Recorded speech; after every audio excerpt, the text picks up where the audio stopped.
ये जो आप मधुमक्खियां देख रहे हैं ना, ये शिवलिंग के आस-पास भटक रही हैं। यहाँ कोई शहद नहीं है, यहाँ कोई फूल नहीं है। मधुमक्खियां हमारे जीवन का प्रमुख आधार हैं। इस मंदिर का जो निर्माण है वो पितामह भीष्म ने किया था। हैं? आपकी आयु क्या हो गई है? आपकी आयु क्या हो गई है? हस्तिनापुर का ये वो स्थान है जहां माना जाता है कि पितामह भीष्म का जन्म हुआ था। भी एक भव्य महल रहा होगा दोस्तों। मैं दिखाता हूं आपको, ये बहुत ही गहरा है। आकलन तो ये लगाया जा सकता है कि पितामह की मृत्यु के बाद परंतु किसी ने ध्यान नहीं दिया और फिर ये महल एक खंडर में परिवर्तित हो गया। शांतनु और माँ गंगा, महाराज शांतनु जी और माँ गंगा दोनों ही स्वर्ग लोक में वास करते थे। ये जो दीवार है पीछे, इसको बहुत से लोग बोलते हैं कि ये महाभारत काल की है, परंतु नहीं, ये ऐसे वसु हैं जो इनडायरेक्टली हमारी सहायता करते हैं। महाभारत काल में तो ये स्थान भव्य रहा होगा, परंतु अब ये छोटा सा मंदिर ही स्मरणार्थ रह गया है। मंदिर पर कभी छत क्यों नहीं डल पाई, इसका रहस्य भी आज तक कोई जान नहीं पाया। ये रहस्य आपको कोई नहीं बताएगा, क्योंकि किसी को भी इस रहस्य को जानने में कोई रुचि नहीं है, परंतु मुझे तो है। साग के माध्यम से वो अब भी इस शिवलिंग पर हाँ।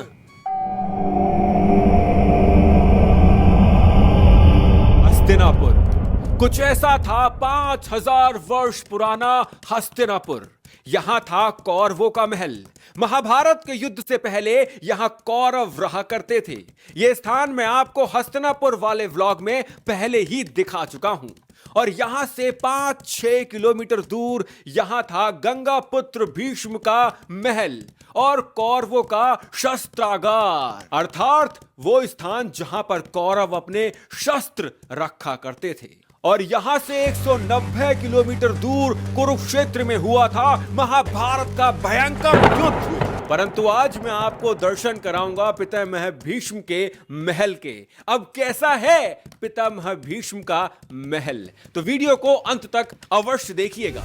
दोस्तों, यदि आपको लगता है कि आपका जीवन कठिन है तो पितामह भीष्म के बारे में सोचिए। आकाश के आंशिक अवतार, आकाश के देवता थे वो। धरा पर जन्म हुआ शाप के कारण, एक शाप के कारण जो मैं आपको पहले वाले व्लॉग्स में बता चुका हूं। ये बात सुनिए, पितामह भीष्म का स्वयं विवाह नहीं हुआ, अपने पिताजी का विवाह कराया। अपने पिताजी के बाद अपने पिताजी के अन्य पुत्रों का विवाह कराया। अपने पिता के पुत्रों के विवाह के लिए अंबिका, माता अंबिका का शाप लिया। उसके बाद परिवार को आपस में लड़ते हुए देखा। कौरवों का अंत देखा भरी सभा में, जिससे वो सर्वाधिक प्रेम करते थे, पांडव। उनकी भार्या माता द्रौपदी का चीर हरण देखा। क्या नहीं देखा पितामह भीष्म ने? महाभारत का वो युद्ध देखा, तीरों की शैया पर पड़े रहे और वो युद्ध भी देखा जिसका अंत उन्हें पता था क्या होगा।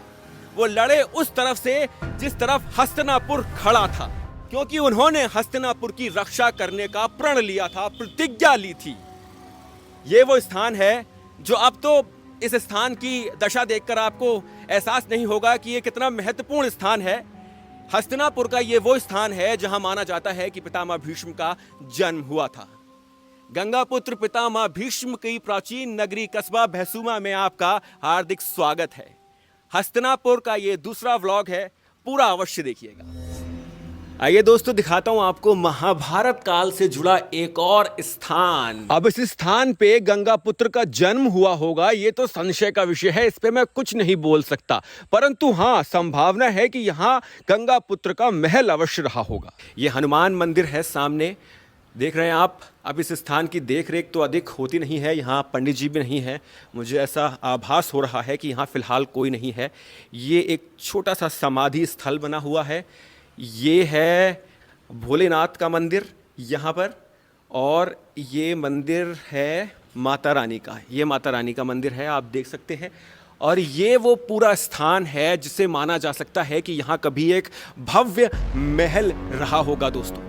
परंतु अब यहाँ पर अधिक कुछ है नहीं, और महाभारत काल का यहाँ पर अधिक कुछ है नहीं, परंतु ये कुआं है जो माना जा सकता है कि महाभारत काल का रहा होगा। ये कुआं बहुत ही गहरा है, और बस ये कुआं है जो इतिहास बता सकता है आपको कि ये कुआं संभवतः महाभारत काल में भी यहाँ होगा, जब पितामह भीष्म का बहुत बड़ा महल यहाँ रहा होगा। मैं दिखाता हूँ आपको, ये बहुत ही गहरा है। आकलन तो ये लगाया जा सकता है कि पितामह की मृत्यु के बाद, युद्ध के बाद पांडवों ने उनके इस महल को एक स्मृति चिन्ह के रूप में यहाँ पर छोड़ दिया हो, परंतु किसी ने ध्यान नहीं दिया और फिर ये महल एक खंडर में परिवर्तित हो गया और स्वयं ही जैसे इस धरा में समाता चला गया।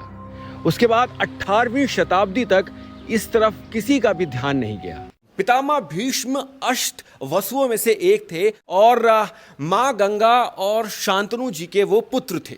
शांतनु और मां गंगा, महाराज शांतनु जी और मां गंगा दोनों ही स्वर्ग लोक में वास करते थे और दोनों पहले से ही एक दूसरे को जानते थे। भेंट उनकी स्वर्ग लोक में हो चुकी थी। एक शाप के कारण ही महाराज शांतनु को पृथ्वी पर जन्म लेना पड़ा था। आपको याद होगा कि पितामह भीष्म को उनके पिताजी शांतनु जी ने ही यह वरदान दिया था, इच्छा मृत्यु का वरदान दिया था। अब शांतनु जी इतने शक्तिशाली कैसे थे? कमेंट सेक्शन में मुझे बताइएगा, वरना अगले व्लॉग में मैं आपको बताऊंगा कि शांतनु जी का इतिहास क्या था। ये जो दीवार है पीछे, इसको बहुत से लोग बोलते हैं कि यह महाभारत काल की है, परंतु नहीं, यह महाभारत काल की दीवार नहीं है। कभी यहां पर एक महल होगा, हम बात कर रहे हैं 5000 वर्ष पूर्व की, तो महल होगा कभी, जो अब उस महल के अवशेष यदि होंगे भी तो इस धरा के नीचे दबे होंगे। शास्त्रों में अष्ट वसुओं का उल्लेख मिलता है, जिसमें 5 तत्व तो वो हो गए जो हमें डायरेक्टली इस धरा से मिल जाते हैं, जो सीधे तौर पे हमारे साथ रहते हैं, हमेशा इस धरा पर ही रहते हैं, इस धरा से बाहर नहीं जाते हैं, इस धरा पर ही रहते हैं। 5 तत्व तो वो हो गए, जिसमें हो गया जल, वायु, गगन, अग्नि और धरती। और 3 ऐसे वसु हैं जो इनडायरेक्टली हमारी सहायता करते हैं, बाहर के हैं परंतु हम पे उनका प्रभाव पड़ता है। एक हो गया ब्रह्मांड, जिसे हम नक्षत्र भी बोल सकते हैं। दूसरा हो गया सूर्य, जिसकी रोशनी हमें जीवित रखा करती है। हमारे जो पूर्वज थे वो अपना इतना हिस्सा खुला रखा करते थे, वो ऐसे वस्त्र नहीं पहनते थे कि उनका ऊपर का हिस्सा ढक जाए। इससे क्या होता था, वो अपना ऊपरी हिस्सा इसलिए खुला रखा करते थे, ढकते नहीं थे, जिससे कि सूर्य की रोशनी उनको भरपूर मात्रा में मिल सके। विटामिन डी की कमी नहीं होगी तो आप बूढ़े भी नहीं होते हैं। इसीलिए उस काल में लोगों की आयु सीमा अधिक हुआ करती थी। और जो अंतिम वसु हैं वो है चंद्रमा। चंद्रमा भी हमारे शरीर पर प्रभाव डालते हैं, परंतु वो पृथ्वी के बाहर रहते हैं। तो ये अष्ट वसु हैं। इनमें से एक थे प्रभास, गगन जिसे हम बोलते हैं, उनके ही अवतार थे देवव्रत, अर्थात गंगा पुत्र भीष्म। महाभारत काल में तो ये स्थान भव्य रहा होगा, परंतु अब ये छोटा सा मंदिर ही स्मरणार्थ रह गया है। आइए इसके आसपास का क्षेत्र आपको दिखाता हूं, फिर आपको एक ऐसे मंदिर के दर्शन कराने लेकर जाऊंगा जिसको मुगल छू नहीं पाए, क्योंकि मुगल शासन आरंभ होते ही मंदिर का शिवलिंग विलुप्त हो गया। ये मंदिर के पास ही एक खेल का मैदान है।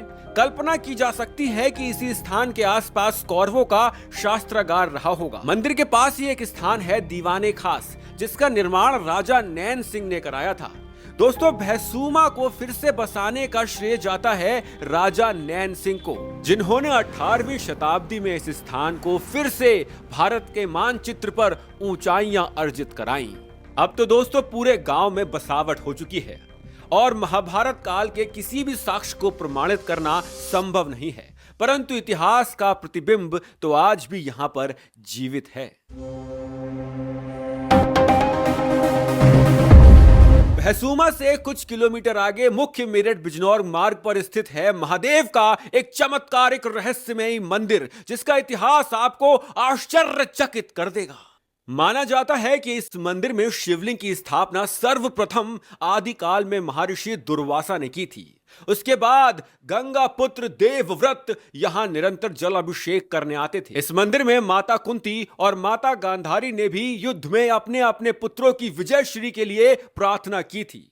मंदिर के बाहर एक कुंड भी है, जिसके साथ भिन्न भिन्न जनश्रुतियां जुड़ी हैं। कोई इसे ऋषि दुर्वासा द्वारा शापित कुंड बताता है, तो कोई इसे मां गंगा द्वारा अपने 7 पुत्रों को डुबाने वाले स्थान के रूप में घोषित करता है। इस कुंड पर मैं पहले ही एक व्लॉग बना चुका हूं, आप चाहें तो मेरे पुराने व्लॉग्स में देख सकते हैं। मंदिर के इतिहास के साथ एक बहुत ही रोचक वृतांत जुड़ा हुआ है, जो इस मंदिर को अन्य मंदिरों से भिन्न करता है। भारत में मुगलों का शासन आरंभ होते ही मुगलों ने भारत की संस्कृति पर चोट करने के लिए मंदिरों को नष्ट करना और भगवान शिव के स्वरूप शिवलिंग को नुकसान पहुंचाना आरंभ कर दिया था और आसपास के कई शिवलिंगों पर प्रहार किए गए, जिसमें बागपत का पूरा महादेव मंदिर भी सम्मिलित था, जहां शिवलिंग पर प्रहार के साक्ष्य देखे जा सकते हैं। परंतु रहस्यमय ढंग से यह शिवलिंग मुगलों का शासन आरंभ होते ही कहीं विलुप्त हो गया और फिर मुगलों के शासन का अंत होने तक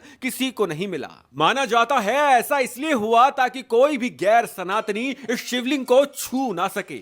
एक बहुत ही रोचक बात है शिवलिंग के बारे में, मैंने और भी शिवलिंगों पे ये देखी है कि ये जो आप मधुमक्खियां देख रहे हैं ना, ये शिवलिंग के आसपास भटक रही हैं। यहाँ कोई शहद नहीं है, यहाँ कोई फूल नहीं है। मधुमक्खियां हमारे जीवन का प्रमुख आधार हैं और वो इस शिवलिंग के आसपास ऐसे मंडरा रही हैं जैसे वो इस शिवलिंग की भक्ति कर रही हैं। ये मेरा भ्रम हो सकता है, परंतु यदि इसमें सत्यता है तो शिवलिंग का महत्व और बढ़ जाता है दोस्तों। उस समय यहाँ एक जमींदार था, सैयद हैदर अली।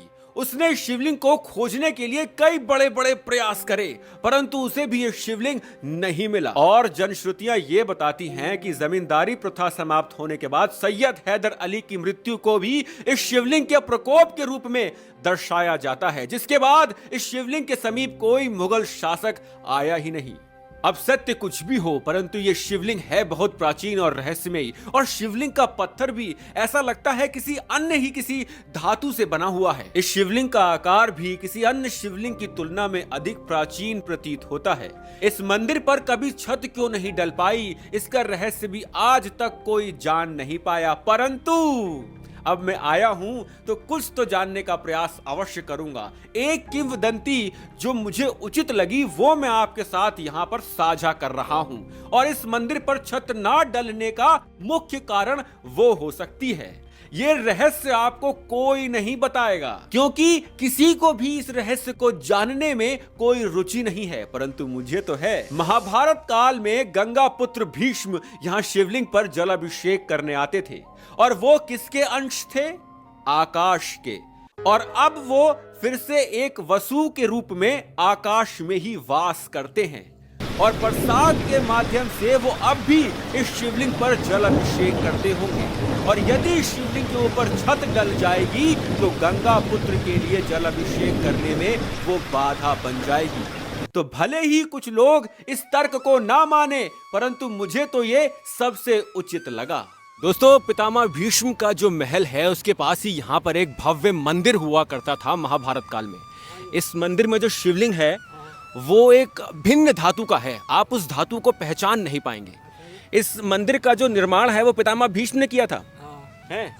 आपकी आयु क्या हो गई है? आपकी आयु क्या हो गई है? आयु उम्र हमारी? हाँ, मतलब अब जा आई रही। कितने हो गई? कितने साल हो गई? लग रही है कम से कम 90 के हो गए? मेरे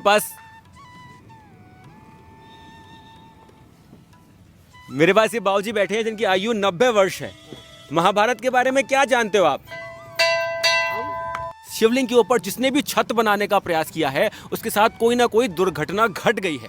इसी कारण इस मंदिर में अंदर शिवलिंग के ऊपर छत नहीं है। पूरा स्थान हस्तिनापुर है। अब तो ये खत्म हो चुका है, समाप्त हो चुका है। जैसे बाबा जी की आयु है, और बाबा जी की आयु ये बता रही है कि हर इंसान का समय आता है, हर व्यक्ति का समय आता है। आज जहां ये बैठे हैं कल को वहां मैं बैठा होऊंगा, ये भी सत्य है। सबका समय आना है दोस्तों, और इस स्थान का भी समय आ चुका था। दोस्तों, ये है महाभारत काल का हस्तिनापुर, जो मैंने आपको पहले व्लॉग में दिखाया, और दूसरे व्लॉग में और कोई स्थान मिलेगा तो मैं आपको दोबारा अवश्य दिखाने का प्रयास करूंगा। दोस्तों, यदि वीडियो अच्छा लगा हो तो लाइक कमेंट शेयर कीजिएगा। यदि बहुत ही अच्छा लगा हो तो आप मेरी वित्तीय सहायता भी कर सकते हैं। बाबा जी बोल दो जय श्री कृष्ण। जय श्री कृष्ण।